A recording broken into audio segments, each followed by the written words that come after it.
Kulingana na uwezo mkubwa wa mchezaji Pacome Pedro Zouzoua ambaye hivi sasa anakadiriwa kuwa ni mchezaji ambaye anafanya maamuzi mazuri na maamuzi ya mwisho klabuni Young Africans. Mimi nikukwambie kwamba na nikukaribishe wewe shabiki wa soka la hapa nyumbani Tanzania na wewe mdau wa soka tupate kujadili kwa pamoja, lakini pia kupeana na kupashana habari mawili matatu ambayo yameweza kujiri kwenye mfululizo wa matukio ya soka ya wiki hii tukilinganisha na masiku pamoja na mawiki yaliyopita. Sasa Pacome Pedro Zouzoua, kulingana na uwezo mkubwa aliokuwa nao, licha ya kuwa hivi juzi kumekuwa na taarifa kadhaa zikitrendi huko mitandaoni na zinaendelea kuvuma baada ya mchezaji Pacome kuweza kutemwa kwenye kikosi cha timu yake ya taifa.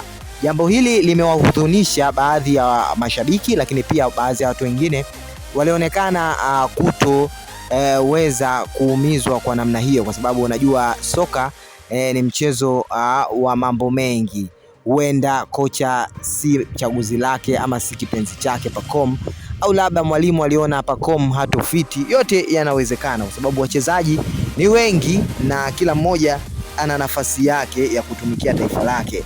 So tukiachana na hayo, katika mengine ambayo yameweza kujiri ni baada ya mchezaji fundi nguli wa soka kutokea hapa nyumbani kwetu Tanzania, Mbwana Ali Samata ameongea na kufunguka mambo mengi kuhusiana na mabadiliko ya wachezaji wa kisoka. Ukitazama miaka ya sasa hivi na miaka iliyopita, kumekuwa na mabadiliko makubwa sana. Penginepo watu wamekuwa wakijitahidi mno.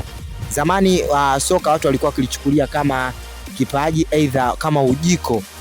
Watu wengine wamekuwa wakiona ni kama na sehemu ya kupata sifa, lakini pia kupata majina. Lakini kwa miaka ya michache kama 15 iliyopita hivi ndipo mabadiliko yalianza kuonekana, haswa kwa sisi watu wa Afrika za Mashariki na Kati. Tukaanza kuona soka kama ni mchezo ambao utakupa mafanikio na matarajio yake ni kuweza kumfikisha mtu kwenye hatua kubwa za kimafanikio ya kimaisha.